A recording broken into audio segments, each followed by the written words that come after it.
کبھی کبھار ایسا بھی ہوتا ہے کہ آپ کچھ اچھے انداز میں بولنا چاہتے ہیں، اچھے انداز سے چلنا چاہتے ہیں یا اچھے انداز سے کچھ کرنا چاہتے ہیں، تو فوراً آپ کو دوسروں کا خیال آ جاتا ہے کہ لوگ کیا کہیں گے، پتہ نہیں میں کیسی لگوں گی،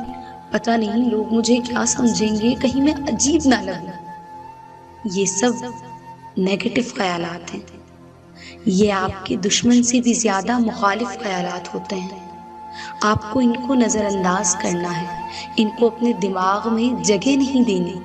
ان خیالات کی جگہ آپ نے فوراً نئے خیالات لانا شروع کر دینے ہیں، جیسے کہ میں صرف اچھا کرنے کی، اچھا بولنے کی، اچھا چلنے کی ذمہ دار ہوں، لوگ کیسا سمجھتے ہیں اور کیا سمجھتے ہیں میں اس کی ذمہ دار بالکل نہیں۔